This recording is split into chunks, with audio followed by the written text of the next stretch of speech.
അസ്സലാമു അലൈക്കും വറഹ്മത്തുള്ളാഹി. അൽഹംദുലില്ലാഹി റബ്ബിൽ ആലമീൻ. അല്ലാഹുമ്മ സ്വല്ലി അലാ മുഹമ്മദിൻ വഅലാ ആലി മുഹമ്മദ്. പ്രിയപ്പെട്ട സഹോദരങ്ങളെ, സഹോദരിമാരെ, നമ്മൾ പരിശുദ്ധ ദീനിൽ അടിയുറച്ച് വിശ്വസിക്കുന്ന അള്ളാഹുവിനെയും അള്ളാഹുവിൻ്റെ റസൂലിനെയും അനുധാവനം ചെയ്ത് റസൂലുള്ളാഹിൻ്റെ തിരുസുന്നത്തുകൾ ജീവിതത്തിൽ പരമാവധി പകർത്തി ജീവിക്കണമെന്ന് ആഗ്രഹിക്കുന്നവരാണ് മുസ്ലിങ്ങളെല്ലാവരും. എന്നാൽ മുസ്ലിങ്ങളിൽ തന്നെ വലിയ ഒരു ശതമാനം ആളുകൾ ഈ ഒരു മാസത്തിൽ, റബീഉൽ അവ്വൽ മാസത്തിൽ, അതിനൊരു പ്രത്യേക പരിഗണന നൽകിക്കൊണ്ട് ഒരുപാട് പുണ്യങ്ങൾ ലഭിക്കുവാനുള്ളൊരു മാസമാണ് എന്ന് പറയാൻ തുടങ്ങിയിട്ട് കാലം കുറേയായി. അങ്ങനെയുള്ള ഈ ഒരു സാഹചര്യത്തിൽ ഈ റബീഉൽ അവ്വൽ മാസം സത്യത്തിലൊരു പുണ്യത്തിൻ്റെ മാസമാണോ?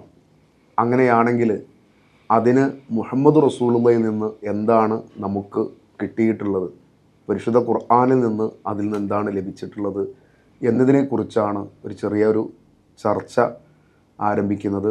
ബഹുമാനപ്പെട്ട അലി മദനി മൊറയൂരും ബഹുമാനപ്പെട്ട ലുക്മാൻ പോത്തുകല്ലുമാണ് കൂടെയുള്ളത്. ഒരുപാട് കാലങ്ങളായിട്ട് കേരളത്തിൽ വലിയ ഒരു ചർച്ച, പലപ്പോഴും അതിൻ്റെ സംസാരങ്ങളിൽ അതിരുവിടുകയും ആളുകൾക്ക് ഇഷ്ടമില്ലാത്ത പ്രയോഗങ്ങളിലൂടെ മറ്റുള്ളവരെ പരിഹസിക്കുകയുമൊക്കെ ചെയ്തുകൊണ്ടിരിക്കുന്ന ഈ ഒരു സാഹചര്യത്തിൽ നമ്മുടെ പ്രിയപ്പെട്ട സഹോദരങ്ങളിലേക്ക് യാഥാർത്ഥ്യത്തിലുള്ള ഈ കാര്യങ്ങളെ ഒന്ന് എത്തിച്ചു കൊടുക്കുക എന്ന ഒരു സതുദ്ദേശം മാത്രമാണ് ഈ ഒരു ചർച്ച കൊണ്ട് ഉദ്ദേശിക്കുന്നത്. അല്ലാഹു സുബ്ഹാനഹു തആല ഈ കാര്യങ്ങളിലൂടെ യഥാർത്ഥത്തിൽ നമ്മുടെ സുന്നത്തുകളൊന്നും നഷ്ടപ്പെടാതെ, എന്നാൽ ബിദ്അത്തുകൾ വന്ന് നമ്മുടെ ആരാധനകളും മറ്റു കർമ്മങ്ങളും നഷ്ടപ്പെടുന്നവരുടെ കൂട്ടത്തിൽ ചേരാതെ സത്യസന്ധമായ ഒരു അന്വേഷണവും ഒരു ചർച്ചയുമാണ് ആഗ്രഹിക്കുന്നത്. എല്ലാ സഹോദരങ്ങൾക്കും വളരെ ഹൃദ്യമായി സ്വാഗതം. സർ, എന്താണ് നമ്മളിപ്പോൾ ഈ റബീഉൽ അവ്വൽ മാസം, അതൊരു വലിയ പുണ്യങ്ങളുടെ പൂക്കാലമാണ് എന്നൊക്കെ ഉസ്താദുമാർ വലിയ വലിയ വാളുകൾ സംഘടിപ്പിച്ച് പറയുന്നുണ്ട്, ഒരുപാട് ആളുകൾ ഉള്ള സദസ്സിലൊക്കെ. സത്യത്തിൽ റബീഉൽ അവ്വൽ മാസത്തെക്കുറിച്ച് എന്താണ് അതിൻ്റെ യഥാർത്ഥ കാഴ്ചപ്പാട്? അസ്സലാമു അലൈക്കും വറഹ്മത്തുള്ളാഹി. വലൈക്കും അസ്സലാം വറഹ്മത്തുള്ളാഹി. നിങ്ങളുടെ ആ ചോദ്യം വളരെ പ്രസക്തമാണ്. നമ്മൾ ഇസ്ലാമികമായി ഒരു കാര്യം ചർച്ച ചെയ്യുമ്പോൾ അത് ഇസ്ലാമിൻ്റെ പ്രമാണങ്ങളുടെ അടിസ്ഥാനത്തിലായിരിക്കണം കൃത്യമായി പറയേണ്ടത് എന്നതിൽ മുസ്ലിം സമൂഹത്തിനിടയിൽ യാതൊരു തർക്കവുമില്ല. അപ്പോൾ വിശുദ്ധ ഖുർആനിൻ്റെയും തിരുചര്യയുടെയും അടിസ്ഥാനത്തിലാണ് എന്ത് ചെയ്യേണ്ടത്, നമ്മളതിനെ വിലയിരുത്തേണ്ടത്. അങ്ങനെ പരിശോധിക്കുമ്പോൾ പരിശുദ്ധ ഖുർആൻ മാസങ്ങളുടെ എണ്ണം 12 എന്ന് കൃത്യമായി പറഞ്ഞിട്ടുണ്ട്. സൂറത്തു തൗബയിലെ 36-ാമത്തെ വചനത്തിൽ ആകാശങ്ങളെയും ഭൂമിയെയും സൃഷ്ടിച്ച നാൾ മുതൽ തന്നെ ഇന്ന ഇദ്ദത്ത ശുഹൂരി ഇൻദല്ലാഹി 12 ശഹ്റൻ, മാസങ്ങളുടെ എണ്ണം 12 എന്ന് കൃത്യമായി പറഞ്ഞു. മാത്രവുമല്ല അതിൽ വമിൻഹ അർബഅത്തുൻ ഹുറുമുൻ, 4 മാസം പവിത്ര മാസങ്ങളാണ് എന്നും പറഞ്ഞു. ആ പവിത്ര മാസങ്ങൾ ഏതാണ് എന്ന് അഷ്റഫുൽ ഖൽക്ക് മുഹമ്മദ് മുസ്തഫ സല്ലല്ലാഹു അലൈഹി വസല്ലമ നമുക്ക് പഠിപ്പിച്ചു തന്നിട്ടുണ്ട്. അത് ദുൽഖഅദ്, ദുൽഹിജ്ജ, മുഹറം, റജബ്, ഈ 4 മാസങ്ങളാണ്. അതിൽ റബീഉൽ അവ്വൽ എന്ത് ചെയ്തിട്ടില്ല, പെട്ടിട്ടില്ല. ഇനി റമളാനാണ് മറ്റൊരു മാസം. ആ രീതിയിൽ ലൈലത്തുൽ ഖദർ 1000 മാസത്തേക്കാളൊക്കെ ഉത്തമമായ രാവുണ്ട് എന്ന് പറഞ്ഞത് പരിശുദ്ധ റമളാനിനെ കുറിച്ചാണ്. അത് സൂറത്തു ബക്കറയിലെ 185-ാമത്തെ വചനത്തിൽ വളരെ കൃത്യമായി വിശുദ്ധ ഖുർആൻ പഠിപ്പിച്ചു തന്നിട്ടുണ്ട്. അത് പരിശുദ്ധ ഖുർആനിൻ്റെ അവതരണമുണ്ടായിട്ടുള്ള മാസമാണ്. ഷഹ്റു റമളാൻ അല്ലദീ ഉൻസില ഫീഹിൽ ഖുർആൻ എന്ന് തുടങ്ങി അതിൻ്റെ പ്രാധാന്യവും പറഞ്ഞു തന്നിട്ടുണ്ട്. എന്നാൽ ഇതൊക്കെ വിശദീകരിച്ച് തന്ന പരിശുദ്ധ ഖുർആനോ അല്ലെങ്കിൽ പ്രവാചകൻ സല്ലല്ലാഹു അലൈഹി വസല്ലമയുടെ തിരുചര്യയോ റബീഉൽ അവ്വൽ മാസത്തിന് ഒരു പ്രത്യേകതയുള്ളതായിട്ട് എവിടെയും എന്ത് ചെയ്തിട്ടില്ല, വിശദീകരിച്ച് തന്നിട്ടില്ല. മാത്രവുമല്ല ഇസ്ലാമിക ചരിത്രം പരിശോധിച്ച് നോക്കിയാൽ പ്രവാചകൻ സല്ലല്ലാഹു അലൈഹി വസല്ലമയുടെ 23 വർഷക്കാലം, പിന്നീട് ആ ഖുലഫാഉർ റാഷിദീങ്ങളുടെ വർഷം, അങ്ങനെ നോക്കുമ്പോൾ ഖൈറുൽ ഖുറൂനി ഖർനി സുമ്മല്ലദീന യലൂനഹും സുമ്മല്ലദീന യലൂനഹും, എൻ്റെ തലമുറയാണ് ഏറ്റവും നല്ല തലമുറ, അടുത്ത തലം. ഈ തലമുറകളിലൊന്നും റബീഉൽ അവ്വൽ മാസത്തിന് പ്രത്യേക പ്രാധാന്യം നൽകുകയും ഇന്ന് കാണുന്ന വിധത്തിലുള്ള ആഘോഷങ്ങളോ അല്ലെങ്കിൽ ശിർക്കൻ ആശയങ്ങൾ ഉൾക്കൊള്ളുന്ന കവിതകൾ, ബൈത്തുകൾ ചൊല്ലുന്ന പതിവോ ഒന്നും ഉണ്ടായിരുന്നില്ല എന്നത് വസ്തുതയാണ്. അത് തുടങ്ങി വച്ചത് ചരിത്രം പരിശോധിച്ചാൽ കാണുന്നത് ഷിയ പക്ഷക്കാരനായിരുന്ന മുളഫർ എന്ന് പറയുന്ന രാജാവ് ആണ് എന്ന് ചരിത്രത്തിൽ വിശദീകരിച്ചതായിട്ട് കാണാം. കൂടുതൽ അതിനെക്കുറിച്ച് ലുക്മാൻ ഇൻഷാല്ലാ ബാക്കി കാര്യങ്ങൾ സൂചിപ്പിക്കും. ഇതിൽ പിന്നെ ഇതിൻ്റെ ബാക്കി പത്രം എന്നുള്ള നിലക്ക് നമ്മളിങ്ങനെ ആലോചിച്ച് പോകുമ്പോൾ ഈ മുളഫറുദ്ദീൻ എന്ന് പറയുന്ന ഇർബിൽ ഭരിച്ചിരുന്ന ഈ രാജാവിലേക്ക് ഇതെത്തുന്ന ഒരു കണക്ഷൻ്റെ തെളിവ് പോലും നമുക്ക് ലഭ്യമാകുന്നത് ഇവരുടെ തന്നെ ഇതിനൊക്കെ തെളിവായിട്ട് പിടിക്കുകയും ബൈത്തുകൾ ആലപിച്ചുകൊണ്ടിരിക്കുകയൊക്കെ ചെയ്യുന്നതായിട്ടുള്ള തഴവ ഉസ്താദിലേക്കാണ് അതിൻ്റെ ആ ഒരു അസലെത്തുന്നത്. അപ്പോൾ അദ്ദേഹം തന്നെ പിന്നെ പറഞ്ഞു കൊടുക്കുന്ന കാര്യം എന്ന് പറഞ്ഞാൽ മൗലീദ് കഴിക്കൽ മുമ്പ് പതിവില്ലാത്തതാ, അത് ഹിജ്റ 300 ശേഷം വന്നതാ, എന്നും സഹാബി പറഞ്ഞതായി കാണുന്നതാ, അത് ഹലബി 1-ാം വാള്യമിൽ നോക്കേണ്ടതാ. അപ്പോൾ 300 ശേഷം വന്നിട്ടുള്ളതാണ് എന്ന് പറയുന്നതോടുകൂടി തന്നെ അവർ ഇത് സമ്മതിക്കുന്നു. എന്ന് പറഞ്ഞാൽ ഈ നബിദിനാഘോഷം എന്ന് പറയുന്നതിന് പ്രത്യേകമായ പ്രവാചകനിലേക്ക് എത്തുന്ന അതല്ലെങ്കിൽ സ്വഹാബത്തിലേക്ക് എത്തുന്ന താബികളിലേക്കോ അത്ബായികളിലേക്കോ ഒന്ന് എത്തുന്ന ഒരു പരമ്പര അതിന് നമുക്ക് കാണാൻ കഴിയില്ല എന്നുള്ളതാണ്. അപ്പോൾ ഈ പിന്നെ ഇതിൻ്റെ ഭാഗമായി നബിദിനാഘോഷത്തിൻ്റെ ഭാഗമായി കൊണ്ടുവരുന്ന ഈ ഇത്തരത്തിലുള്ള അതിനെ പിന്നെ പ്രാമാണികമാക്കാൻ കൊണ്ടുവരുന്ന കാര്യങ്ങളിൽ പോലും അതിൻ്റെ ഒരു അബദ്ധം നമുക്ക് തിരിച്ചറിയാൻ കഴിയും. പിന്നെ അതിൻ്റെ ശിർക്കൻ വശങ്ങളിലേക്ക് പോവുകയാണെന്നുണ്ടെങ്കിൽ നമ്മളെ സംബന്ധിച്ചിടത്തോളം ഒരു എന്താ പറയുക, എല്ലാവരെയും നെഗറ്റീവ് അടിപ്പിക്കാൻ വേണ്ടിയിട്ട് അതല്ലെങ്കിൽ ബാക്കി നമ്മൾ എന്തോ വലിയ സംഭവമാണെന്ന് കാണിക്കാൻ വേണ്ടിയിട്ടല്ല ഈ ചർച്ച തുടങ്ങുന്ന ആദ്യം തന്നെ പറഞ്ഞു. മറിച്ച് വസ്തുനിഷ്ഠമായി പ്രമാണബന്ധിതമായി കൊണ്ട് കാര്യങ്ങളെ പഠിച്ച് നബിദിനം ആഘോഷിക്കേണ്ട ഒരു സംഗതിയാണെന്നുണ്ടെങ്കിൽ നമുക്കും അതിൻ്റെ മുമ്പിൽ നിൽക്കാൻ വേണ്ടിയിട്ടാണ് നമ്മൾ എന്ത് ചെയ്യുന്നത്, ഈ ചർച്ച ചെയ്യുന്നത്. പക്ഷെ അവിടേക്ക് നമ്മൾ വരുന്ന സമയത്ത് നമുക്കത് ഡീറ്റെയിൽ ആയിട്ട് പറയാലോ. പിന്നെ ഈ നബിദിനത്തിൻ്റെ ഭാഗമായി അവർ ചെല്ലുന്ന മൗലിദുകളിൽ വളരെ പ്രധാനപ്പെട്ട ഒരു കിതാബാണ് മങ്കൂസ് മൗലിദിൻ്റെ കിതാബ്. അപ്പോൾ അതിൻ്റെ തുടക്കം തന്നെ പരാമർശിക്കുന്ന ഒരു കാര്യം എന്ന് പറഞ്ഞു കഴിഞ്ഞാൽ ഖുർആനിന് നേർക്ക് നേരെ ഖണ്ഡനം വരുന്ന രൂപത്തിലാണ് അതിൻ്റെ കാര്യങ്ങൾ മുന്നോട്ട് പോകുന്നത്. സുബ്ഹാനല്ലദീ അത്ല ഫീ ഷഹ്രി റബീഇൽ അവൽ ഖമറ നബിയിൽ ഹുദാ വ ഔജദ നൂറഹു ഖബ്ല ഖൽഖിൽ ആലം വസമ്മാഹു മുഹമ്മദ. അത് ആ തുടക്കത്തിൽ തന്നെ എന്ത് ചെയ്യുന്നു, ലോകം തന്നെ പടക്കുന്നതിന് മുമ്പ് ഞാൻ പിന്നെ മങ്കൂസ് മൗലിദിൻ്റെ കുറച്ചും കൂടി താഴേക്ക് വന്നു കഴിഞ്ഞാൽ പിന്നെ കബുല അൽഫ് സന എന്ന് പറയുന്നൊരു പരാമർശം കാണാൻ പറ്റും. അഥവാ ആദം നബിനെ പടക്കുന്നതിൻ്റെ 1000 വർഷങ്ങൾക്ക് മുമ്പ് എന്നുള്ളത്. അപ്പോൾ എത്രത്തോളം അതിന് ഒക്കെ അത് കൃത്യമായിട്ട് അങ്ങനെ ഒരു പരാമർശം പിന്നെ ഉണ്ടാവണം എന്നുണ്ടെങ്കിൽ കൃത്യമായി അതൊരു വിശ്വാസപരമായ കാര്യത്തിലേക്ക് പോകുന്നതായതുകൊണ്ട് ഖുർആൻ അതിൻ്റെ എന്തെങ്കിലും ഒരു വേര് ബാക്കി വെക്കാതെ അതിൽ പരാമർശിക്കാതെ പോകില്ലല്ലോ. അപ്പോൾ ഈ കാര്യം നബി സല്ലല്ലാഹു അലൈഹി വസല്ലമയെ പിന്നെ ലോകം പടക്കണതിന് മുമ്പ് പടച്ചു എന്ന് പറയാം, അല്ലെങ്കിൽ ആദം നബിൻ്റെ 1000 കൊല്ലങ്ങൾക്ക് മുമ്പ് പടച്ചു എന്ന് പറയാം. അഥവാ അതിൻ്റെ പിന്നെ പ്രവാചകൻ സല്ലല്ലാഹു അലൈഹി വസല്ലം തങ്ങളുടെ നൂറിനെ അങ്ങനെ പടച്ചു എന്ന് വരുത്തി തീർക്കുന്നത് എന്തിനാണ്? 3 പ്രവാചകന്മാരെ കുറിച്ച് അതിൻ്റെ തുടർച്ചയായിട്ട് ഇങ്ങനെ പറഞ്ഞു പോവാണ്. അലാഹുവല്ലദീ തവസ്സല ബിഹി ആദം എന്നതിലേക്കാണ് അവിടെ എത്തിച്ചേരുന്നത്. അപ്പോൾ നോക്കൂ, അങ്ങനെ ഒരു ആദം അലൈഹി സ്വലാത്തു വസ്സലാം പിന്നെ മുഹമ്മദ് നബിൻ്റെ നൂറിനോട് തവസ്സുൽ നടത്തി എന്ന് പറയുന്നതിനെ ന്യായീകരിക്കുക കൂടി ചെയ്യുന്നു എന്നുള്ളതാണ് ഇപ്പോൾ നമ്മൾ കണ്ടുവരുന്ന ലേറ്റസ്റ്റ് ആയിട്ടുള്ള കുറേ സംഗതികൾ. കുറേ മുമ്പ് തന്നെ തുടങ്ങി വെച്ചിട്ടുണ്ട്, എന്നാൽ പൊതുജനങ്ങൾക്കിടയിലും ഇപ്പോൾ തെളിവുകൾ കൊണ്ടുവരാനുള്ള ഒരു ശ്രമം നടക്കുമ്പോൾ വളരെ കൃത്യമായി നമ്മൾ കാര്യങ്ങൾ പറഞ്ഞു കൊടുക്കേണ്ടതുണ്ടല്ലോ. അപ്പോൾ ശരിക്ക് യഥാർത്ഥത്തിൽ പിന്നെ ഒരു ചോദിക്കാൻ തോന്നുന്നൊരു കാര്യം എന്താണെന്ന് വെച്ച് കഴിഞ്ഞാൽ അലാഹുവല്ലദീ തവസ്സല ബിഹി ആദം എന്ന് പറഞ്ഞല്ലോ. ആദം അലൈഹി സ്വലാത്തു വസ്സലാം ഈ നൂറിനോടാണ് തവസ്സുൽ നടത്തിയത്, ആ ഒരു വസീല നടത്തിയത് ഈ നൂറിനോടാണ് എന്ന് പറയുന്നതിൽ അതിൻ്റെ ഒരു പിന്നെ കാര്യം എന്താണ്? ഖുർആനിലെ ഒരു പിന്നെ ആയത്തിൻ്റെ കഷ്ണത്തെയൊക്കെ എടുത്തുകൊണ്ടും അതിന് ദുർവ്യാഖ്യാനങ്ങൾ നടക്കുന്നുണ്ടല്ലോ. ആ ഒരു പശ്ചാത്തലത്തിൽ നമുക്ക് എന്താണ് പറയാനുള്ളത്? നമുക്കതിൽ പറയാനുള്ളത് നേരത്തെ നമ്മൾ സൂചിപ്പിച്ചതുപോലെ തന്നെ പ്രമാണത്തിൻ്റെ അടിസ്ഥാനത്തിലാണ്. അപ്പോൾ നമ്മൾ അതിലേക്ക് വരുന്നതിൻ്റെ മുമ്പ് ഒരു കാര്യം കൂടി സൂചിപ്പിക്കേണ്ടത്, നമ്മൾ ഈ കാര്യങ്ങളെക്കുറിച്ച് കൃത്യമായി പറയുമ്പോൾ പലപ്പോഴും സമസ്തയുടെ ഉസ്താദുമാരിൽ നിന്ന് വരുന്ന ഒരു വിമർശനം, ഇവർ പ്രവാചകനെ സ്നേഹിക്കാത്തവരാണ്, ഇവർ പ്രവാചകനെ ഇഷ്ടപ്പെടാത്തവരാണ് എന്ന രീതിയിൽ പ്രവാചകനെ സ്നേഹിക്കാത്തവരാണ് മുജാഹിദുകൾ എന്ന ഒരു മുദ്രയടിക്കാൻ ഇവർ ശ്രമിക്കാറുണ്ട്. അപ്പം പ്രവാചകനെ സ്നേഹിക്കേണ്ട വിധത്തിലാണ് സ്നേഹിക്കേണ്ടത് എന്ന് ഇവർ പലപ്പോഴും എന്ത് ചെയ്യേണ്ടതില്ല, സമൂഹത്തെ പഠിപ്പിക്കാറില്ല. അപ്പോൾ അവിടെയാണ് നമ്മൾ എന്ത് ചെയ്യേണ്ടത്? ഒരു വിശ്വാസി എന്നുള്ള നിലയിൽ ഏറ്റവും കൂടുതൽ ഒരു വിശ്വാസി സ്നേഹിക്കേണ്ടത് ആരെയാണ്?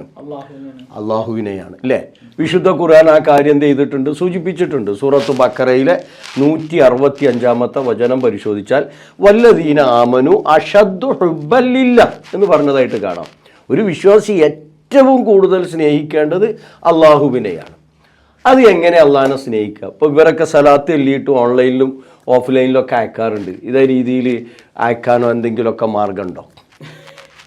നമ്മൾ പരിശോധിക്കേണ്ട. അപ്പം പ്രവാചകനെ അള്ളാഹുവിനെ സ്നേഹിക്കേണ്ടത് എങ്ങനെയാണ് എന്ന് പടച്ചവൻ തന്നെ നമ്മെ ബോധ്യപ്പെടുത്തുന്നുണ്ട്. സൂറത്ത് ആലി ഇംറാനിലെ 31 വചനം, ഖുൽ ഇൻ കുൻതും തുഹിബ്ബൂനല്ലാഹ ഫത്തബിഊനി യുഹിബ്ബുകുമുല്ലാഹ് വയഗ്ഫിർ ലക്കും ദുനൂബക്കും വല്ലാഹു ഗഫൂറുർ റഹീം. നിങ്ങൾ എന്നെ സ്നേഹിക്കുന്നുവെങ്കിൽ നിങ്ങൾ പ്രവാചകനെ പിൻപറ്റണം. നിങ്ങൾ അള്ളാഹുവിനെ സ്നേഹിക്കുന്നുവെങ്കിൽ നിങ്ങൾ എന്ത് ചെയ്യണം? പ്രവാചകരെ പിൻപറ്റുകയാണ് ചെയ്യേണ്ടത്.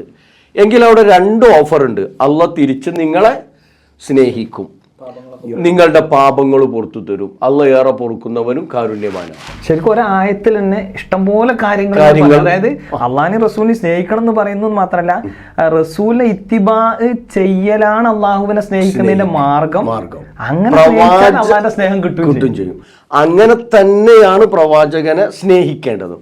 അപ്പൊ ആ രീതിയിൽ നമ്മൾ ഇത്തിബാ ചെയ്യുമ്പോൾ വിശുദ്ധ ഖുർആൻ പ്രവാചകൻ സല്ലല്ലാഹു അലൈഹി വസല്ലമയിലൂടെയാണ് നമുക്ക് ലഭ്യമായിട്ടുള്ളത്.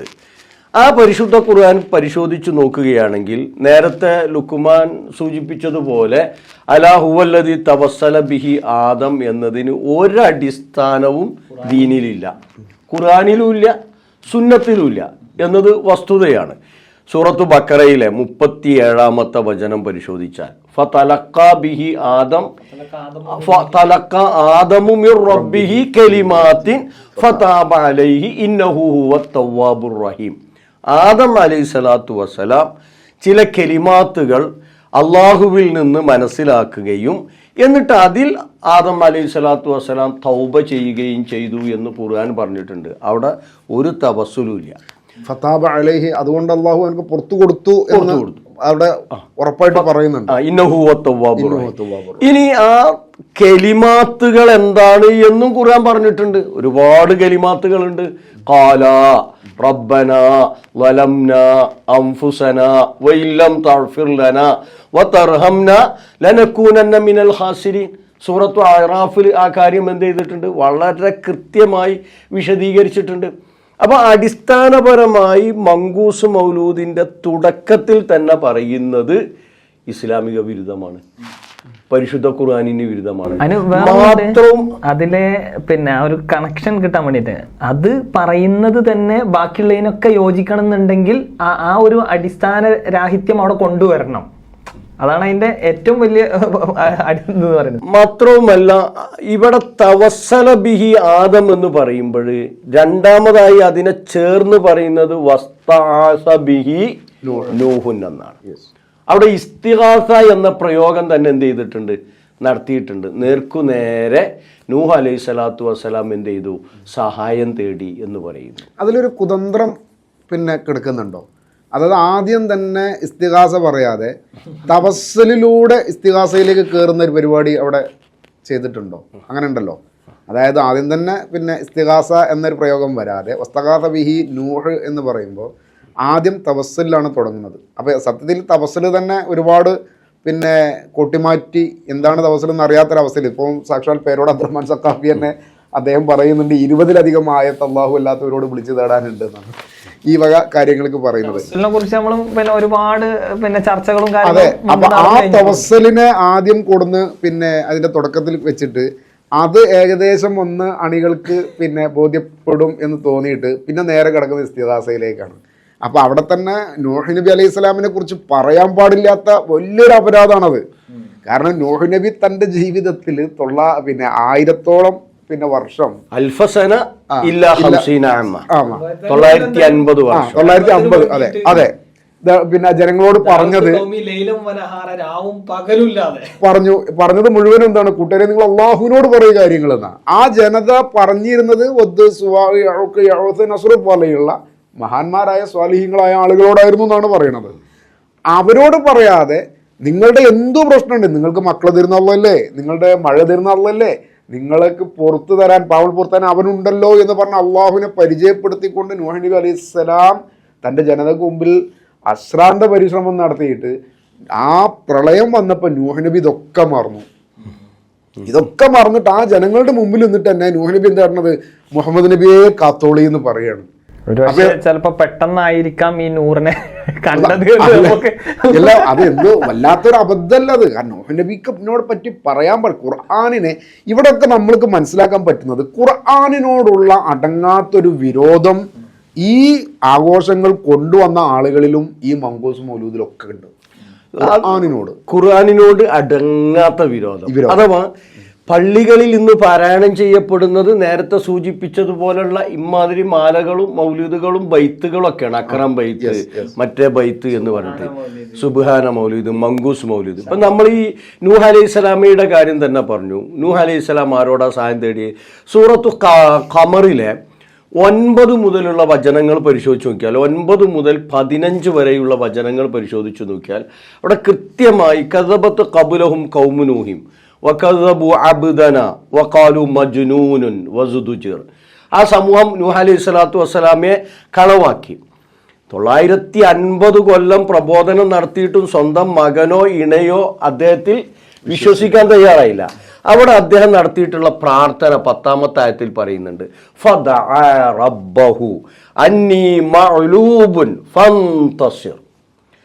പടച്ചോനെ, ഞാനിത് അവിടെ പരാജിതനായിരിക്കുന്നു, ഇവരെന്നെ ആകെ പരാജയപ്പെടുത്തിയിരിക്കുന്നു, എൻ്റെ പ്രബോധനം ഈ രീതിയിൽ നടത്തിയിട്ടും അവരാരും ഇത് വിശ്വസിക്കുന്നില്ല, അതുകൊണ്ട് നീ എന്നെ എന്ത് ചെയ്യണം? ഫന്തസിർ, നീ എന്നെ സഹായിക്കണം. തുടർന്നുള്ള ആയത്തുകൾ വായിച്ചു നോക്കിയാൽ കാണാം, ആകാശങ്ങളുടെ വാതിലുകൾ തുറക്കപ്പെട്ടു, അങ്ങനെ വെള്ളം കുലം കുത്തി ഒഴുകി ഭൂമിയിൽ നിന്ന് ഉറവെടുത്തു, അത് തീരുമാനിക്കപ്പെട്ട ഒരു അവസ്ഥയിലേക്കെത്തി. കപ്പലിൽ നൂഹ് അലൈഹി സ്വലാത്തു വസ്സലാം അള്ളാഹുവിൻ്റെ കൽപ്പന പ്രകാരം എന്ത് ചെയ്തു?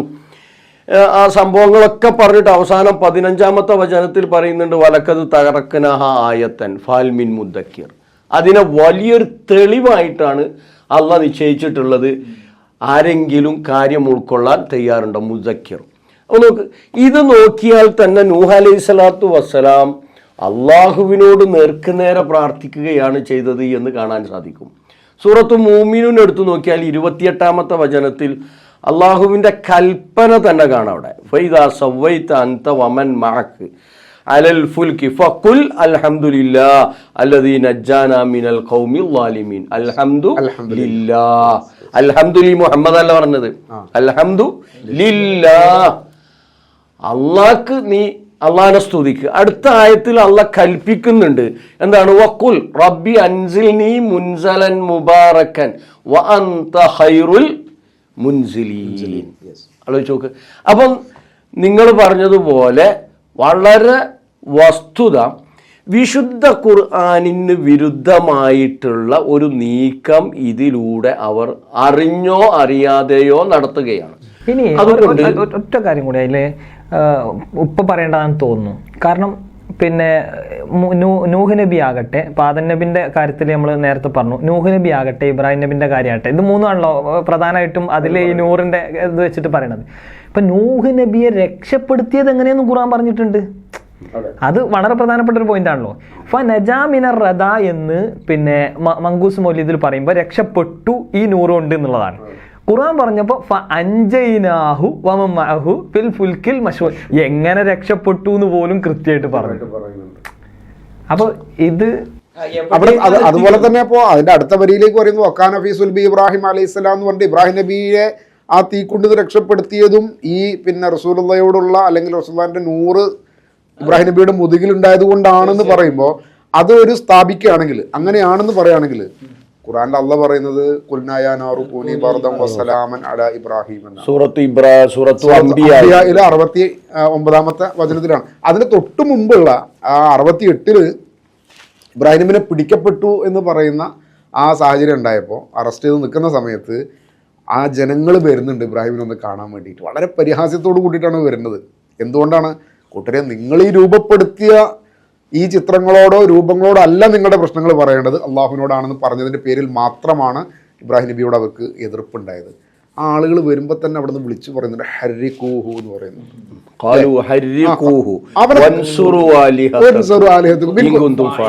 നിങ്ങൾ എന്തെങ്കിലും ചെയ്യാൻ ഉദ്ദേശിക്കുന്നുണ്ടെങ്കിൽ കരിച്ചു കളയണം. കാരണം എന്താ? ഇവൻ അള്ളാഹുലേക്ക് ക്ഷണിക്കുന്നവനാണ്, അള്ളാഹ് മതി എന്ന് പറയുന്നവനാണ്, അള്ളാഹു മാത്രം മതി എന്ന് പറയുന്നവനാണ്. എല്ലാ ത്യാഗവും നടക്കണേ അതിന്റെ പേരിലാണ് അദ്ദേഹത്തെ ആ തീയിലേക്ക് ഇടാൻ പോകുന്നത്. അങ്ങനെയാണെങ്കിൽ ആ ഇബ്രാഹിം നബി അലൈഹി സ്വലാമിന്റെ പാതയും എന്താണ്? കൂട്ടരെ, നിങ്ങൾ അള്ളാഹുവിനെ മാത്രം ആരാധിക്കണം എന്നുള്ളതാണ്. നൂഹ് നബി അലൈഹി സ്വലാമിന്റെ ജീവിതം തന്നെ അള്ളാഹുവിനെ മാത്രം ആരാധിക്കണം എന്ന് പറയാനും. ഇനി മുഹമ്മദ് റസൂലുള്ളാഹി സ്വല്ലല്ലാഹു അലൈഹി വസല്ലം തങ്ങൾ തന്നെ പറഞ്ഞ എന്താ? ഖുൽ ഇന്നമാ അദ്ഉ റബ്ബി വലാ ഉശ്രികു ബിഹി അഹദ. ഇതിലൊന്നും ഈ ആഘോഷം നടത്തുന്ന ആളുകൾക്ക് ഒരു താല്പര്യമില്ല. ഈ ആഘോഷങ്ങൾ സംഘടിപ്പിക്കുന്ന ആളുകൾക്ക് ഈ പറയുന്ന പ്രവാചകന്മാരുടെ യഥാർത്ഥത്തിലുള്ള ജീവിതവും അവർ പറഞ്ഞ ഹക്കിനോടും ഇവർക്ക് താല്പര്യമില്ല. ഹക്കിൻ്റെ അവിടുന്ന് ഇവർ മാറി നിൽക്കുകയാണ്. ഇവരുടെ പ്രാർത്ഥനയും ഇവരുടെ സഹായത്തായിട്ടും ഇവരുടെ പ്രതീക്ഷയും ഒക്കെ അള്ളാഹു അല്ലാത്തവരിലേക്കാണ്. അപ്പൊ ഇത് ശരിക്കും യഥാർത്ഥത്തിൽ തൗഹീദിന്റെ മാർഗത്തിൽ അള്ളാഹിന്റെ ഖുർആൻ അനുസരിച്ച് ജീവിക്കേണ്ടുന്ന ഒരു ജനതയെ എങ്ങനെ വഴിതെറ്റിക്കാമെന്നുള്ള ആസൂത്രിത ഷിയാക്കളുടെയും ജൂതന്മാരുടെയും ഒക്കെ തീരുമാനങ്ങളെ നമ്മുടെ ഉമ്മത്ത് അറിയാതെ ഏറ്റെടുത്തു എന്നതാണ് ഏറ്റവും വലിയ അബദ്ധം. അത് നമ്മളുടെ ശ്രോതാക്കളായിട്ടുള്ള ബഹുമാന്യരായ സഹോദരി സഹോദരന്മാർ ആ കാര്യം കൃത്യമായി ആലോചിക്കണം എന്നുകൂടി നമ്മൾക്ക് സൂചിപ്പിക്കാം. കാരണം പരിശുദ്ധ ഖുർആൻ വളരെ കൃത്യമായി പറഞ്ഞ കാര്യങ്ങളിൽ നിന്ന് സമൂഹത്തെ എന്തെയ്യ അകറ്റിക്കൊണ്ടു പോവുകയാണ്. മാത്രവുമല്ല, ഇശാ നമസ്കാരത്തിന് ശേഷമോ സുബൈ നമസ്കാരത്തിന് ശേഷമോ പരിശുദ്ധ ഖുർആൻ പാരായണം ചെയ്യേണ്ട സ്ഥാനത്ത് ഈ പരിശുദ്ധ ഖുർആനിൻ പഠിപ്പിച്ച ആശയങ്ങൾക്ക് വിരുദ്ധമായിട്ടുള്ള, എത്രത്തോളം ചിലപ്പോൾ സ്വർഗം തന്നെ തടയപ്പെടാൻ കാരണമായി തീരുന്ന അത്തരത്തിലുള്ള ബൈത്തുകളാണ് ഇവരെന്ത് ചെയ്യുന്നത്? സമൂഹത്തെ കൊണ്ട് ബഹുമാന്യരായ ഉസ്താദുമാർ പാടിപ്പിച്ചു കൊണ്ടിരിക്കുന്നത്, അല്ലെങ്കിൽ ചൊല്ലിപ്പിച്ചു കൊണ്ടിരിക്കുന്നത്. അപ്പോൾ സഹോദരന്മാർ അതിൻ്റെ ഗൗരവം മനസ്സിലാക്കണം. അപ്പോൾ നമ്മൾ നേരത്തെ സൂചിപ്പിച്ചതുപോലെ പ്രവാചകനെ സ്നേഹിക്കണം എന്ന കാര്യത്തിൽ ആർക്കൊരു അഭിപ്രായ വ്യത്യാസമില്ല. കാരണം ഈമാനിന്റെ ഭാഗമാണത്, അല്ലേ? അങ്ങനെയാണ് പ്രവാചകൻ സല്ലല്ലാഹു അലൈഹി വസല്ലമ സൂചിപ്പിച്ചത്.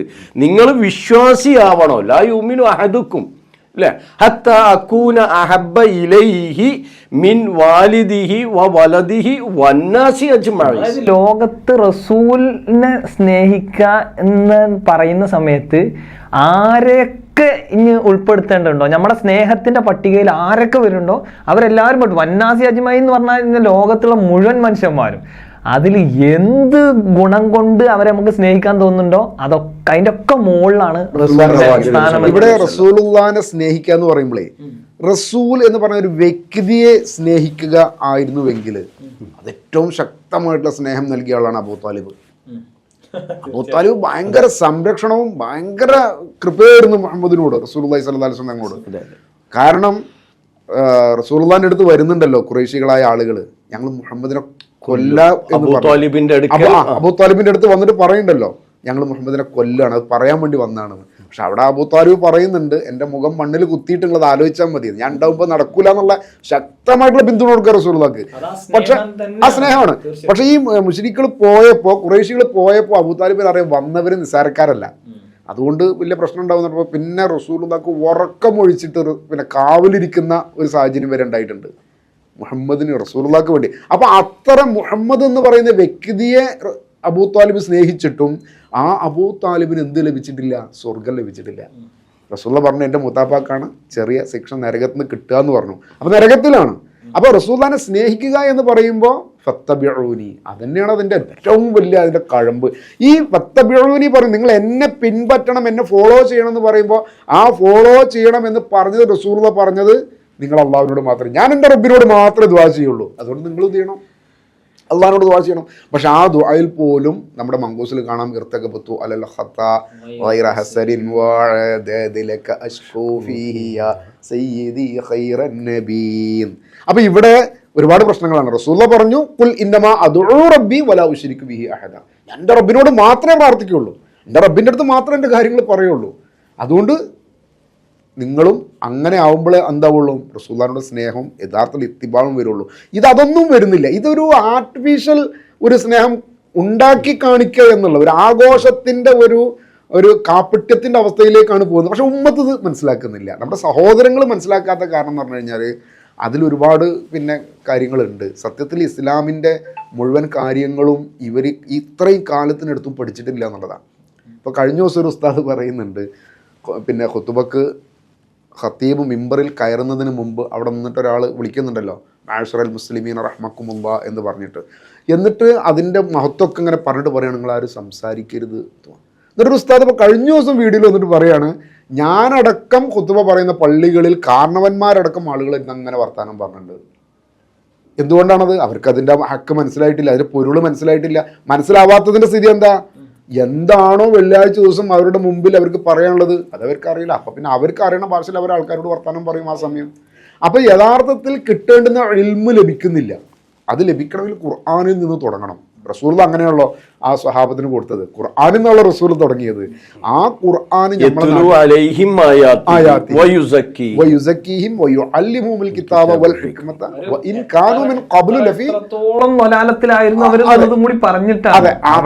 അന്ധകാരത്തിൽ കിടന്നിരുന്ന, അതായത് മുഴുകുടിയന്മാരായിരുന്ന വലിയൊരു സമൂഹം, വ്യഭിചാരികളായിരുന്ന സമൂഹം, ചൂതാട്ടക്കാരായിരുന്ന ആളുകൾ, പലിശന്റെ ആൾക്കാർ, എല്ലാ മ്ലേച്ഛതകളിൽ ഉണ്ടായിരുന്ന ആളുകൾ അതിൽ നിന്നൊക്കെ മുക്തമായി ലോകത്തിന് മുമ്പിൽ സമാനതകളില്ലാത്ത അത്ര മഹാന്മാരായിട്ട് അവർ മാറി. അവരുടെ മഹത്വത്തിന്റെ ഏറ്റവും വലിയ അതിന്റെ പ്രകാശം ഖൈറു ഉമ്മത്ത് റസൂലുള്ളാഹി പറഞ്ഞല്ലോ. അതിൽ അവർ ആ പ്രകാശത്തിന്റെ തെളിമയിലേക്ക് എത്താനുള്ള ഒന്നാമത്തെ കാരണം അവർ അള്ളാഹുവിനെ മാത്രം ആരാധ്യനായി കണ്ടു എന്നുള്ളതാണ്. ഇയ്യാക നഅ്ബുദു വ ഇയ്യാക നസ്തഈൻ. അതിൽ അവർ പരിപൂർണമായി വിജയിച്ചു. അത് ഇത്തിബാഉ റസൂലിന്റെ ഏറ്റവും മർമ്മപ്രധാനമായ ഒരു ഭാഗം കൂടിയാണത്. അതാണ് പ്രവാചകന്റെ സുന്നത്ത്. അഫ്ളലു മാ ഖുൽതു അന വൻ നബിയൂന മിൻ ഖബ്ലി ലാ ഇലാഹ ഇല്ലല്ലാഹ്. അല്ല, നമ്മുടെ പള്ളികളിലും നമ്മുടെ ഉസ്താദുമാർ തന്നെ ലാ ഇലാഹ ഇല്ലല്ലാഹു ലാ ഇലാഹ ഇല്ലല്ലാഹ്. ഈ അഫ്ളലു ദിക്റിൽ നിന്ന് സമൂഹത്തെ ഇവർ ഇതിന്റെ പേരിൽ എന്ത് ചെയ്യുന്നു? അകറ്റിക്കൊണ്ടുപോകുന്നു. ഇയ്യാക നഅ്ബുദു വ ഇയ്യാക നസ്തഈൻ എന്ന അടിസ്ഥാന ഇസ്ലാമിൻ്റെ അടിസ്ഥാന ആദർശത്തിൽ നിന്ന് സമൂഹത്തെ കൊണ്ടുപോകുന്നു. യഥാർത്ഥത്തിൽ അബൂലഹബ് പോലും ജന്മത്തിൽ സന്തോഷിച്ച ആളാണ്. നേരത്തെ അബൂ ത്വാലിബ് പിതൃവ്യനെ കുറിച്ച് അദ്ദേഹം ജീവിതത്തിൽ സ്നേഹിക്കുകയും സംരക്ഷിക്കുകയും ചെയ്തു. എന്നിട്ടും ഖുർആൻ അബൂ ത്വാലിബിനെ കുറിച്ച് എടുത്തു പറഞ്ഞപ്പോൾ ഇന്നക ലാ തഹ്ദീ മൻ അഹ്ബബ്ത വലാകിന്നല്ലാഹ യഹ്ദീ മൻ യശാ വഹുവ അഅലമു ബിൽ മുഹ്തദീൻ എന്ന അബൂ ത്വാലിബ് ഒന്ന് ലാ ഇലാഹ ഇല്ലല്ലാഹ് പറഞ്ഞു കിട്ടിയാൽ എന്ന് പ്രവാചകൻ സല്ലല്ലാഹു അലൈഹി വസല്ലമ അങ്ങേറ്റം ആഗ്രഹിച്ചു. അപ്പൊ അവിടെ ഖുർആൻ അവിടെ തിരുത്തുകയാണ്, പ്രവാചകരെ നീ ഉദ്ദേശിച്ചവരെ നേർമാർഗത്തിലാക്കാൻ നിനക്ക് സാധിക്കുകയില്ല. അള്ളാഹുവാണ് ഹിദായത്ത് നൽകുന്നവൻ, അവനാണ് മുഹ്തദീങ്ങളെ കുറിച്ച് അറിയുന്നവൻ. സൂറത്തു ഖസസിലെ 56-ാമത്തെ വചനം. ഇവിടെ വളരെ പ്രധാനപ്പെട്ട ഒരു പോയിന്റ് ഉണ്ടല്ലോ, പ്രവാചകനെ സ്നേഹിച്ചു സംരക്ഷിച്ചു, അതുകൊണ്ട് എന്ത് ചെയ്യൂല? ഹിദായത്ത് കിട്ടൂല. മറിച്ച് പ്രവാചകനെ പിൻപറ്റേണ്ട വിധത്തിൽ, ഇത്തിബാഴ് ചെയ്യേണ്ട വിധത്തിൽ അബൂബക്കറും ഫിൽ ജന്ന, ഉമറും ഫിൽ ജന്ന, ഉസ്മാനും ഫിൽ ജന്ന, അലിയും ഫിൽ ജന്ന, ആ പറയപ്പെട്ടവരൊക്കെ പിൻപറ്റിയതുപോലെ കൃത്യമായി ലാ ഇലാഹ ഇല്ലല്ലാഹ് എന്ന അടിസ്ഥാന ആദർശത്തിൽ ആ കലിമത്തു തൗഹീദിൽ ഉറച്ചു നിൽക്കണം. അബൂലഹബ് ജന്മത്തിൽ സന്തോഷിച്ചു, പക്ഷേ ഈ ലാ ഇലാഹ ഇല്ലല്ലാഹ് ഇയ്യാക നഅ്ബുദു വ ഇയ്യാക നസ്തഈൻ ഇത് പറഞ്ഞപ്പോൾ ഒരടിമ സ്ത്രീയെ മോചിപ്പിച്ച് ജന്മത്തിൽ സന്തോഷം പ്രകടിപ്പിച്ച അബൂലഹബ് ഇറങ്ങിപ്പോയി. തബ്ബല്ലക യാ മുഹമ്മദ് അലിഹാദ ജമഅതന. അവിടെ ഖുർആൻ ശക്തമായ വിമർശനം നടത്തി. തബ്ബത്ത് യദാബിൽ, സൂറത്തു മസദ് നമുക്കൊക്കെ അറിയാവുന്നതാണ്. അപ്പം ജന്മത്തിലല്ല കാര്യം, കർമ്മത്തിലേക്ക് വരുമ്പോൾ അവിടെയുള്ള മനുഷ്യന്റെ ആ കർമ്മത്തിന്റെ വിശ്വാസം എന്താണ്? അത് ഏകനായ ആ പടച്ചവനെ മാത്രം ആരാധിച്ച് ആ പടച്ചവന്റെ പ്രീതി ആഗ്രഹിച്ച് ആ പടച്ചവൻ സംവിധാനിച്ച പരലോകത്തിൽ എന്നെ വിചാരണ നടത്തുമെന്ന ബോധത്തോടുകൂടി സ്വർഗം നേടിയെടുക്കണമെന്ന ചിന്തയോടുകൂടി പ്രവർത്തിക്കുമ്പോഴാണ് യഥാർത്ഥത്തിൽ എന്ത് ചെയ്യുന്നത്? പ്രവാചക സ്നേഹം പരിപൂർണമാവുന്നത്. ഓക്കെ, അപ്പോൾ പിന്നെ സംഗതി ഒക്കെ ഇപ്പോൾ പിന്നെ പ്രവാചകൻ സല്ലല്ലാഹു അലൈഹി വസല്ലം തങ്ങളോട് പോലും പരിചയപ്പെടുത്തിയ മൊത്തത്തിൽ എല്ലാ നബിമാർക്കും കൊടുത്ത കാര്യം വലക്കത് ഊഹിയയിലേക്ക് വയലല്ലദീന മിൻ ഖബ്ലിക ലഇൻ അശ്റക്ത ലയഹ്ബതന്ന അമലുക് ഒക്കെ ശരി. എന്നാൽ ഇവിടെ പ്രശ്നം കണക്കുന്നത് എവിടെയെന്ന് ചോദിച്ചു കഴിഞ്ഞാൽ ആളുകളെ ടെസ്റ്റ് ചെയ്യുന്ന ഒരു ഭാഗം, ഞങ്ങൾ ഈ ആഘോഷത്തിലൂടെ പ്രവാചകനെ സ്നേഹിക്കുക തന്നെയാണ് ചെയ്യുന്നത് എന്ന ഒരു പിന്നെ ധ്വനി കൊടുത്തുകൊണ്ട് പിന്നെ പറയുന്ന കാര്യം മദ്ഹ് ആണ് ഞങ്ങൾ പറയുന്നത്. ഞങ്ങൾ ഒരാൾക്ക് ഉള്ള ആ മഹത്വം അങ്ങനെ പറഞ്ഞുകൊണ്ടിരിക്കുകയാണ് ചെയ്യുന്നത്. പക്ഷെ റസൂലിന്റെ ഏറ്റവും വലിയ മദ്ഹ് പിന്നെ ആയിട്ട് വിശുദ്ധ ഖുർആൻ പറയുന്ന ഭാഗങ്ങളൊക്കെ പരിശോധിച്ച് കഴിഞ്ഞാൽ അത് വിശ്വാസത്തിന്റെ അടിത്തറയിൽ ഊന്നി നിന്നുകൊണ്ടുള്ളതും ആ വിശ്വാസത്തെ ഏറ്റെടുത്തു എന്നുള്ളതൊക്കെയാണ് വളരെ പ്രധാനപ്പെട്ട ഒരു ഭാഗമായിട്ട് പറയണത്. അപ്പോൾ പിന്നെ ഇനി എന്തെങ്കിലും നമ്മൾ ഈ മദ്ഹിന്റെ ഭാഗമായി ഇവർ അടിച്ചടിച്ച് രേഖപ്പെടുത്തി അത് ജനങ്ങളിലേക്ക് പ്രചരിപ്പിച്ചുകൊണ്ടിരിക്കുന്നതും പള്ളിയിൽ ഓതിക്കൊണ്ടിരിക്കുന്നതൊക്കെ ആയിട്ടുള്ള ഈ കാര്യത്തെപ്പറ്റി നമ്മൾ എന്തെങ്കിലും പറഞ്ഞു കഴിഞ്ഞാൽ ആ പറയുന്നത് പോലും വലിയ അപരാധമാണ്. എത്രത്തോളം എന്ന് വെച്ചാൽ ഹബത്തു ശൈത്താനിലേക്കൊക്കെ ചേർത്തിയിട്ടാണ്, ശൈത്താനിക പ്രേരണ കൊണ്ടാണ് നമുക്ക് അങ്ങനെ പറയാൻ തോന്നുന്നത്. അങ്ങനെ വരെ പറയുന്ന സംഗതികളായിട്ട് വിശദീകരിച്ചു കൊടുക്കുന്ന കാര്യങ്ങളായിട്ട് പറയാൻ പറ്റും. അപ്പോൾ ഇവിടെ നമ്മൾ എങ്ങനെയാണ് അതിനെ ശരിക്ക് നമ്മുടെ മുമ്പിൽ നിൽക്കുന്ന നിഷ്പക്ഷരായിട്ടുള്ള ആൾക്കാർ, അല്ലെങ്കിൽ ശരിക്ക് റസൂലിനെ സ്നേഹിക്കണം എന്ന് ആഗ്രഹിക്കണം, ആ വാക്ക് ഉപയോഗിക്കാം, റസൂലിനെ സ്നേഹിക്കണം എന്ന് ആഗ്രഹിക്കുന്ന ആളുകൾ മദ്ഹ് പറയാൻ പാടില്ലേ? ഇവർ ഈ പറയുന്ന കാര്യം പിന്നെ എന്താണ്, എങ്ങനെയാണ് നമുക്ക് മദ്ഹ് അല്ല എന്നുള്ളത് ബോധ്യപ്പെടുത്തി കൊടുക്കാൻ സാധിക്കുക?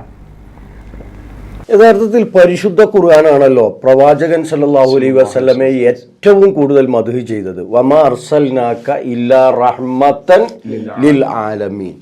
ലോകത്തിന് മുഴുവൻ കാരുണ്യമായിട്ടല്ലാതെ പ്രവാചകരെ ഞാൻ താങ്കളെ നിയോഗിച്ചയച്ചിട്ടില്ല. ഇതിലും വലിയ മദ്ഹ് വേറുണ്ടോ? ഇല്ലല്ലോ. പിന്നെ പ്രവാചകൻ സല്ലല്ലാഹു അലൈഹി വസല്ലമയുടെ സ്വഭാവ ഗുണങ്ങളെ കുറിച്ച് എടുത്തു പറഞ്ഞപ്പോൾ പ്രവാചകനെ കുറിച്ച് എന്താ ഖുർആൻ പറഞ്ഞത്?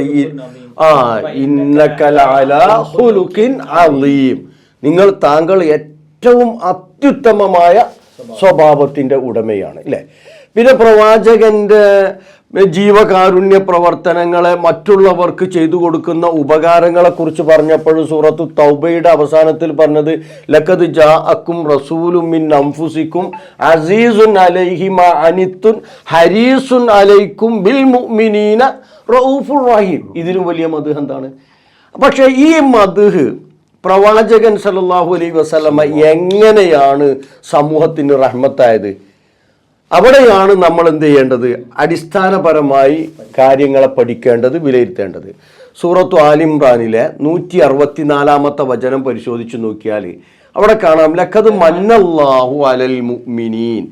കൃത്യമായിട്ട് അവിടെ കാര്യം പറയുന്നുണ്ട്, കാമ്പ് പറയുന്നുണ്ട്. അദ്ദേഹം ഖുർആൻ ഓതി കൊടുത്തു, പിന്നെ ജനങ്ങളെ സംസ്കരിച്ചു, അങ്ങനെ തന്നെയല്ലേ? അള്ളാഹ് അനുഗ്രഹം ചെയ്തു എന്നാണ്. മന്നല്ലാഹു അലൽ മുഅ്മിനീൻ ഇത് ബഅസഫീഹിം റസൂലൻ മിൻ അൻഫുസിഹിം. അവിടെ ചെയ്തത് എന്താ? നേരത്തെ പറഞ്ഞു യതുലു അലൈഹിം ആയാതിഹി വയുസക്കീഹിം വയുഅല്ലിമുഹുമുൽ കിതാബ വൽ ഹിക്മ വഇൻ കാനൂ മിൻ ഖബ്ലു ലഫീ ളലാലിൻ മുബീൻ. പരിശുദ്ധ ഖുർആനിന്റെ വചനങ്ങളിലൂടെ അള്ളാഹുവിനെ കൃത്യമായി പരിചയപ്പെടുത്തി, പരലോകം എന്താണ് എന്ന് ബോധ്യപ്പെടുത്തി, സ്വർഗവും നരകവും ബോധ്യപ്പെടുത്തി കൊടുത്ത്, ആ രീതിയിൽ ഈമാനും ഇസ്ലാമും എന്താണ് എന്ന് പഠിപ്പിച്ചു കൊടുത്ത് ആ സമൂഹത്തെ തസ്കിയത്ത് നടത്തി. വിശ്വാസരംഗത്തുള്ള തസ്കിയത്ത്, അതുപോലെ തന്നെ കർമ്മങ്ങളിലും ആചാരങ്ങളിലും അനുഷ്ഠാനങ്ങളിലുമുള്ള തസ്കിയത്ത്, അല്ലേ?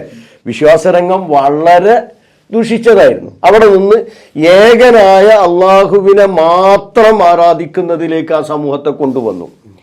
ലഹരിക്ക് അടിമപ്പെട്ട സമൂഹമായിരുന്നു. ആ സമൂഹത്തെ എന്ത് ചെയ്തു? പ്രവാചകൻ നല്ല സംസ്കാര സമ്പന്നരാക്കി തീർത്തു. ആ രീതിയിൽ ആ സമൂഹത്തെ സംസ്കാര സമ്പന്നരാക്കി. അതുപോലെ കുടുംബ ജീവിതത്തിൽ, സാമ്പത്തിക മേഖലയിൽ, രാഷ്ട്രീയ മേഖലയിൽ, സാമൂഹിക ജീവിതത്തിൽ, വ്യക്തിപരമായിട്ടുള്ള മേഖലകളിലൊക്കെ വളരെ കൃത്യമായി പ്രവാചകൻ പരിശുദ്ധ ഖുർആനിൻ്റെ അടിസ്ഥാനത്തിൽ, തിരുചര്യയുടെ അടിസ്ഥാനത്തിൽ ആ സമൂഹത്തെ സംസ്കരിച്ചെടുത്തു എന്നുള്ളതാണ്. ഇത് ഇത്തരം കാര്യങ്ങളാണല്ലോ ഏറ്റവും നല്ല മതം. ഇപ്പം നിങ്ങൾ ഈ പറഞ്ഞതൊക്കെ ഇത് നമ്മുടെ കേരളത്തിൽ മുസ്ലിങ്ങളല്ലാത്ത ആളുകൾക്കിടയിലും കൂടി നമ്മൾ പറയേണ്ട കാര്യങ്ങളാണ്. അപ്പോഴാണ് യഥാർത്ഥത്തിൽ ആ മതഹിന്റെ പ്രതിഫലനം ഉണ്ടാവുക.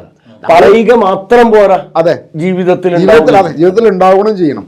ഇവിടെ ഇപ്പോ പിന്നെ യഥാർത്ഥത്തിൽ റസൂലുള്ളാഹി സ്വല്ലല്ലാഹു അലൈഹി വസല്ലമ തങ്ങളെ സ്നേഹിക്കുന്നവരാണ്, ഞങ്ങളത് ആഘോഷിക്കുന്നവരാണെന്ന് പറയുന്നവർ തന്നെ അവർ പറയുന്ന പല പാട്ടുകളും റസൂലുള്ളാഹി പഠിപ്പിച്ച ദീനിനെതിരാണ്. ഈ മതഹിന്റെ അടിസ്ഥാനം എന്താന്നുള്ളത് നമ്മൾ മനസ്സിലാക്കി. ഖുർആൻ കൊണ്ട് സംസ്കരിച്ചതിന്റെ ഭാഗമായിട്ടാണ്, അതാണ് മതഹിന്റെ അടിസ്ഥാനം എന്നുള്ള നിലക്ക് തന്നെ നമുക്ക് വിലയിരുത്താൻ പറ്റും. കാരണം ലഖദ് മന്നല്ലാഹു എന്ന് പറഞ്ഞുകൊണ്ടാണ് ആ ആയത്ത് എന്ത് ചെയ്യുന്നത്, സ്റ്റാർട്ട് ചെയ്യുന്നത്. ഇപ്പോൾ എന്നാൽ റസൂൽ സല്ലല്ലാഹു അലൈഹി വസല്ലം തങ്ങള് പിന്നെ അള്ളാഹുവിന്റെ സന്ദേശങ്ങളാണ് എന്ത് ചെയ്തത്, ജനങ്ങളെ പഠിപ്പിച്ചു കൊടുത്തത്. അള്ളാഹു ആണ് പിന്നെ ലോകത്തിന്റെ ഉടയവൻ, പാപങ്ങൾ പൊറുക്കുന്നവൻ, അള്ളാഹുവിന്റെ എന്നാൽ ആ വിശേഷങ്ങൾക്ക് ചേർത്തിയിട്ട് ഇപ്പൊ നോക്കൂ, സുബ്ഹാന മൗലിദിലേക്ക് വന്നു കഴിഞ്ഞാൽ അൻത ഗഫാറുൽ ഖതായ വദ്ദുനൂബിൽ മൂബിഖാതി അൻത സത്താറുൽ മസാവി വ മുഖീലുൽ ആസറാതി. എന്താ വളരെ പരിതാപകരമായിട്ടുള്ള കാര്യമല്ലേ? ഈ വലിയ വലിയ അപകടങ്ങൾ കൊണ്ടുവന്നത് ഒരിക്കലും ഖുർആൻ അറിയുന്ന ആളുകളായിരിക്കില്ല, അല്ലേ? ഖുർആനോട് ബന്ധമുള്ള ഒരാൾ എഴുതിയതായിരിക്കില്ല ഈ വരികൾ. കാരണം അയാൾ ഖുർആന് എതിരുള്ള ഒരു വരി എഴുതുന്നത് മുസ്ലിം ആവില്ല. അന്തഫാറുൽ ഹത്തായ എന്ന് പറയുമ്പോൾ പ്രവാചകരെ താങ്കളാണ് പാപങ്ങൾ പുറത്തു തരുന്നവൻ എന്നാണ്. വിശുദ്ധ ഖുർആൻ സൂറത്തു ആലിമ്രാനിൽ ചോദ്യം ഉന്നയിച്ച എന്താ, അല്ലല്ലാതെ ആരുണ്ട് കൂട്ടരെ പാപം പുറത്തു തരാൻ. അതല്ല, വേറൊരു കാര്യം എനിക്ക് ഇതിങ്ങനെ പിന്നെ ചർച്ച ചെയ്യുമ്പോഴൊക്കെ നമുക്ക് ഫീൽ ചെയ്യുന്ന ഒരു കാര്യം ഉണ്ടല്ലോ. രാവിലെയും വൈകുന്നേരം ഒക്കെ നമ്മോട് സയ്യിദുൽ ഇസ്തിഗ്ഫാർ ചെല്ലാൻ പറഞ്ഞു. ആ സയ്യിദുൽ ഇസ്തിഗ്ഫാർ പിന്നെ പ്രത്യേക ഒരു പോയിന്റ് എടുത്ത് പറഞ്ഞു, ഇത് പിന്നെ വഹുവ മൂക്കിനുൻ ബിഹ, അവൻ അതിൽ ഉറച്ചു നിൽക്കുന്നവനാണെങ്കിലാണ് അവൻ അഹ്ലുൽ ജന്ന ആകുന്നത്. എന്നിട്ട് അതിൽ പറഞ്ഞ ഓരോ പോയിന്റും എന്താ, ലാ യഗ്ഫിറു ദുനൂബ ഇല്ലാ അൻത, അതുകൊണ്ട് ഫഗ്ഫിർലി. പിന്നെ അതേപോലെ തന്നെ അവിടെ ആദ്യം പറഞ്ഞു പിന്നെ അല്ലാഹുമ്മ അൻത റബ്ബി ലാ ഇലാഹ ഇല്ലാ അൻത ഖലഖ്തനി വഅന അബ്ദുക. ഇനി നേരെ തിരിച്ചു പോയി കഴിഞ്ഞാൽ അബ്ദുക്കൽ മിസ്കീനു യർജു. അവിടെ തന്നെ ഈ വിഷയത്തിൽ, അതായത് ഇവരിപ്പോ എന്തുകൊണ്ടാണ് ഇതുകൾ മദ്ഹ് അല്ല എന്ന് നമ്മൾ പറയുന്നത്, ഇതിൽ ഒരുപാട് ശിർക്കും ബിദഅത്തും കുഫറും വരുന്നുണ്ട്. മൂന്നും പിന്നെ ഒരേപോലെ തന്നെ കടന്നു വരുന്നതാണ് മൗലൂദി കിതാബുകൾ. അതുകൊണ്ടാണ് ഈ മൗലൂദി കിതാബുകൾ ശരിയല്ല എന്ന് നമ്മൾ പറയുന്നത്. വെറുതെ കണ്ട് അത് ശരിയല്ല എന്ന് പറഞ്ഞിട്ട് അല്ല, അത് ശരിയല്ല എന്ന് പറഞ്ഞിട്ട് ഇവരുടെ മുഴുവൻ അവരെയാണ്ട് ആക്ഷേപിച്ച് അവരെയാണ്ട് പുറത്താക്കിയിട്ട് നമ്മൾ ഭയങ്കര അതന്നെ വലിയൊരു അപകടമാണ്. ഒരിക്കലും നമ്മുടെ സഹോദരങ്ങൾക്ക് ഈ കാര്യങ്ങൾ എന്തുകൊണ്ടാണ് നമ്മൾ നിഷേധിക്കുന്നത് പറയുമ്പോൾ പരിശുദ്ധ ഖുർആനിൽ വന്ന ഒരുപാട് ആയത്തുകൾക്ക് എതിരുള്ള വർത്തമാനങ്ങളാണ് ഇതിലെ വരികളായിട്ട് വരുന്നത്. അപ്പോൾ വമയുശാഖിർ റസൂല മിൻ ബഅദി മാ തബയ്യന ലഹുൽ ഹുദാ വയത്തബി ഗൈറ സബീലിൽ മുഅ്മിനീന നുവല്ലിഹി മാ തവല്ല വനുസ്ലിഹി ജഹന്നം. അതിന്റെ ആയത്തിന്റെ തൊട്ടടുത്താണ് വരുന്നത് ഇന്നല്ലാഹ ലാ യഗ്ഫിറു യുശ്റക ബിഹി. അത് എന്തൊരു അത്ഭുതമാണത്! പരിശുദ്ധ ഖുർആന്റെ മാത്രമുള്ള അത്ഭുതമാണത്. ആ റസൂലുള്ള നിങ്ങൾക്ക് ഉത്തമമായ കാര്യങ്ങൾ പറഞ്ഞു തന്നതിന് ശേഷം, പഠിപ്പിച്ചതിന് ശേഷം മുഅ്മിനീങ്ങൾക്ക് അറിയാത്ത ഒരു മാർഗത്തിലേക്ക് നിങ്ങൾ പോകരുത്. ആ മുഅ്മിനീങ്ങൾക്ക് അറിയുന്ന മാർഗം മങ്കൂസ് മൗലൂദ് മുഅ്മിനീങ്ങൾക്ക് അറിഞ്ഞിട്ടില്ല, റസൂലുള്ള അറിഞ്ഞിട്ടില്ല, സ്വഹാബത്ത് അറിഞ്ഞിട്ടില്ല, താബിഈകൾ അറിയില്ല, തബോ താബിഈകൾ അറിഞ്ഞിട്ടില്ല. അപ്പൊ അവർക്ക് അറിയാത്തൊരു മാർഗമായിട്ട് മങ്കൂസ് മൗലൂദ് വരികയാണ്. അവരാരും അള്ളാഹു അല്ലാത്തവരോട് ഇസ്തിഗ്ഫാർ തേടിയിട്ടില്ല, പാപമോചനം പറഞ്ഞിട്ടില്ല, തേടിയിട്ടില്ല. അവരാരും ഈ പറയുന്ന വരികളൊന്നും ചൊല്ലിയ ആളുകളും അല്ല. അതുകൊണ്ട് തന്നെ ഖുർആനിനോടുള്ള അന്ധമായ വിരോധവും അതിനെ ജനങ്ങളിൽ നിന്ന് മറച്ചു വെക്കാനുള്ള കിതാബുകളാണ് മൗലൂദി കിതാബുകളായിട്ട് രൂപാന്തരപ്പെട്ടിട്ടുള്ളത്. ഇനിയിപ്പം ഈ മൗലൂദി കിതാബുകൾ തന്നെ ഒരുപാട് അഡ്രസ്സ് ഇല്ലാത്തതാണ്. പലപ്പോഴും പറയുന്ന ഒരു വലിയ ഒരു പ്രശ്നമുണ്ട്, മങ്കൂസ് മൗലൂദ് സൈനുദ്ദീൻ മക്തും റഹ്മത്തുള്ളാഹിയുടെ പിന്നെ ശിഷ്യന്മാരോ അല്ലെങ്കിൽ അദ്ദേഹത്തിലേക്കോ ചേർത്തി പറയുന്ന ഒരു സമ്പ്രദായമുണ്ട്. അത് വളരെ വെറുക്കപ്പെട്ടൊരു സംഗതിയാണ്. നേരത്തെ ഇപ്പോൾ നൂഹ് നബി അലൈഹി ഇസ്ലാമിനെ പറ്റി പറയാൻ പാടില്ലാത്തതുപോലെ, ആദം നബി അലൈഹി ഇസ്ലാമിനെ പറ്റി പറയാൻ പാടില്ലാത്ത പോലെ ഇമാം പിന്നെ സൈനുദ്ദീൻ മക്തും റഹ്മത്തുള്ള ഖുർആൻ ജനങ്ങൾക്ക് പഠിപ്പിച്ചു കൊടുത്ത മഹാപണ്ഡിതനാണ്. അദ്ദേഹം ഖുർആൻ അറിയുന്ന ഒരു വ്യക്തിയും ഈ പാട്ടുകൾ പാടൂല. അതുകൊണ്ട് തന്നെ നമ്മുടെ സഹോദരങ്ങളോട് നമുക്ക് വളരെ വിനയത്തോടു കൂടി പറയാനുള്ളത്, പരിശുദ്ധ ഖുർആനാണല്ലോ നമ്മുടെ പ്രമാണം. നമ്മൾ മരിച്ചു കഴിഞ്ഞാൽ ഇപ്പം നമുക്കൊക്കെ അറിയുന്ന, നമ്മൾ ഓരോ ദിവസവും കാണുന്ന ഒരു സംഭവമാണ്, മയ്യത്ത് ഖബറിൽ വെച്ച് കഴിഞ്ഞാൽ ആ മയ്യത്തിലേക്ക് റൂഹിനെത്തിക്കഴിഞ്ഞാൽ അവിടെ മലക്കുകൾ വരും, നമ്മളോട് ചോദ്യം ചോദിക്കുമെന്നൊക്കെ റസൂലുള്ള പറഞ്ഞ് വിശ്വസിക്കുന്ന ആളുകളാണല്ലോ നമ്മൾ. അതിലൊരു പ്രധാനപ്പെട്ട ചോദ്യം ഒമാ ഇമാമുക്ക ഔ കമാക്കാല ഒമാ ഇൽമുക്ക, അല്ലേ? രണ്ടും ഒന്ന് തന്നെയാണ്. നിൻ്റെ ഇൽമ എന്തായിരുന്നു, അല്ലെങ്കിൽ നിന്നെ നയിച്ചത് ആരായിരുന്നു? ഇമാം എന്ന് പറഞ്ഞു കഴിഞ്ഞാൽ നിന്റെ ജീവിതത്തെ ശരിപ്പെടുത്തിയത് ആരാണ്, ജീവിതത്തിൽ മാതൃകയായി. അപ്പോൾ അത് എന്താണെന്ന് ചോദിക്കുമ്പോൾ ഖുർആനായിരുന്നു എന്ന് പറയണമെങ്കിൽ ഈ ഖുർആനിൽ പറഞ്ഞ കാര്യങ്ങൾക്ക് എതിരുള്ള കാര്യങ്ങൾ ജീവിതത്തിൽ മുഴുവനും പാടി നടന്ന് മരിച്ചു പോയ ഒരാൾക്ക് പറയാൻ പറ്റില്ല. അപ്പോൾ ഈ പാടുന്നത് ഖുർആന് എതിരാണോ എന്നുള്ളത് എന്ത് ചെയ്യണം, ശരിക്കൊന്ന് ഖുർആനിലേക്ക് തിരിഞ്ഞ് അതൊന്ന് പഠിച്ചാൽ മതി.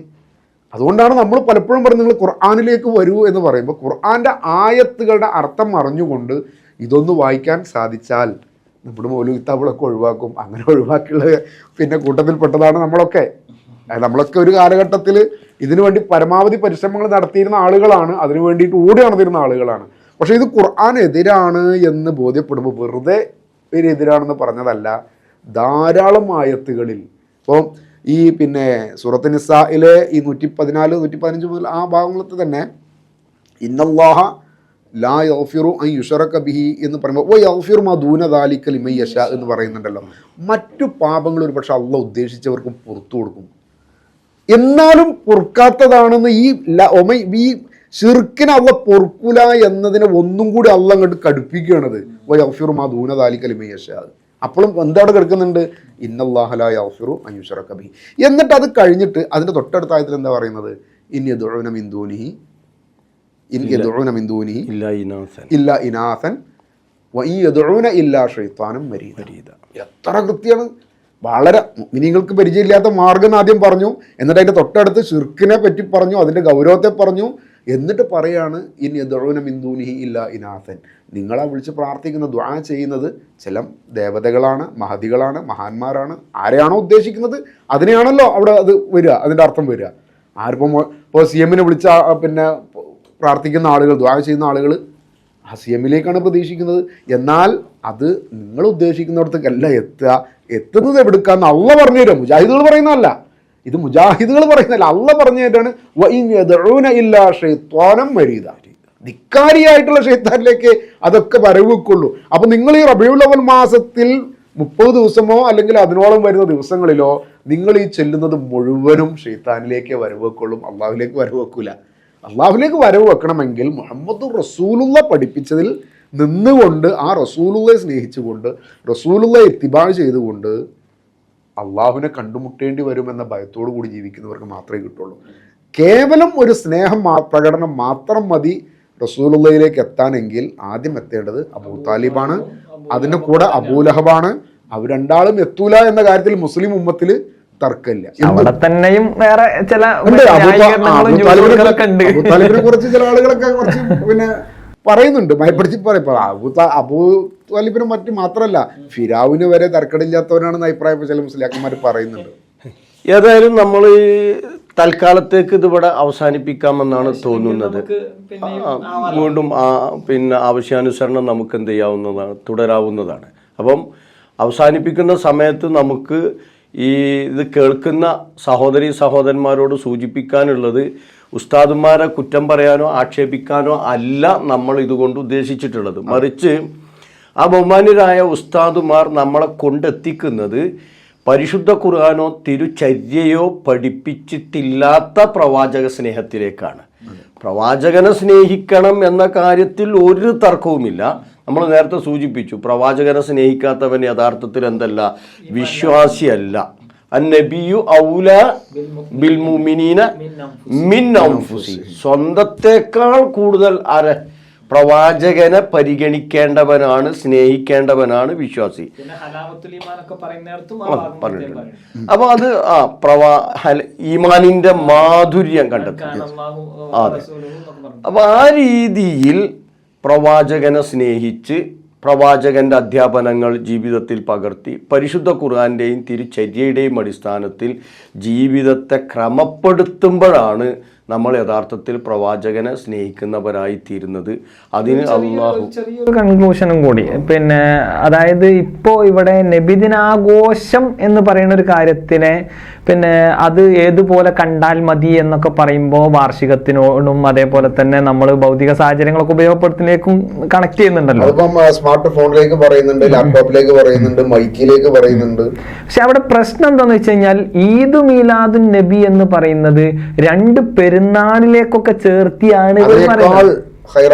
അതെ അതെ. അപ്പൊ പിന്നെ ചില ഉസ്താദുമാർ ഇത്രയും കൂടി പറഞ്ഞു അത് ഖൈറുമിൻ അൽഫി ഷഹറിനേക്കാൾ അങ്ങനെയൊക്കെ രൂപത്തിൽ അവരെ ഫത്വകളും കാര്യങ്ങളൊക്കെ ഉണ്ട്. അപ്പൊ പ്രിയപ്പെട്ടവരെ, നമ്മൾ ഇത് ക്ലോസ് ചെയ്യാണ്. പിന്നെ പ്രത്യേകം നമ്മൾ മനസ്സിലാക്കേണ്ട ഒരു കാര്യം എന്ന് പറയുന്നത് ഇതൊരു വിമർശനം എന്ന് പറഞ്ഞാൽ അടച്ചാക്ഷേപിക്കുന്ന ഒരു പിന്നെ ചർച്ചയല്ല, മറിച്ച് വളരെ കൃത്യമായി കാര്യങ്ങൾ മനസ്സിലാക്കാനും വിലയിരുത്താനാണ്. ഇൻഷാ അല്ലാഹ് നമ്മളിതിൻ്റെ തുടർച്ച ആവശ്യമെങ്കിൽ പിന്നെ നമുക്കിത് കണ്ടിന്യൂ ചെയ്ത് പിന്നെ പോവണം എന്നുണ്ടെങ്കിൽ ആ രൂപത്തിലാവാവുന്നതാണ്. ഏതായിരുന്നാലും നബിദിനാഘോഷത്തിന് ഖൈറുൽ ഖുറൂനിൽ ഒന്നും നമുക്ക് തെളിവുകൾ കണ്ടെത്താൻ കഴിയില്ല. അവരൊക്കെ റസൂലിനെ ആത്മാർത്ഥമായി സ്നേഹിച്ച ആൾക്കാരായിരുന്നു. റസൂലിന്റെ ജന്മം കൊണ്ടും അതേപോലെ തന്നെ പിന്നെ അവിടുത്തെ പ്രത്യേകമായിട്ടുള്ള ഒരു വ്യക്തി എന്ന നിലക്കുള്ള സ്നേഹവും ആയിരുന്നു ആവശ്യമെങ്കിൽ തീർച്ചയായും അബൂലഹബും അബൂ ത്വാലിബിന്റെ ഒക്കെ ആ ഒരു ഇനത്തിലേക്കായിരിക്കും ആ സ്നേഹത്തിന്റെ പോക്ക്. മറിച്ച് ഇത്തിബാഉ സുന്നയാണ് അല്ലെങ്കിൽ ഇത്തിബാഉ റസൂലാണ് നമുക്ക് നമ്മുടെ ജീവിതത്തിൽ പ്രവാചക സ്നേഹത്തിന്റെ മജ്ജ എന്ന് മനസ്സിലാക്കാൻ എല്ലാവർക്കും സാധിക്കട്ടെ എന്ന് നമുക്ക് ഇൻഷാ അല്ലാഹ് പ്രാർത്ഥിക്കാം. വആഖിറു ദഅ്വാനാ അൽഹംദുലില്ലാഹി റബ്ബിൽ ആലമീൻ. അസ്സലാമു അലൈക്കും.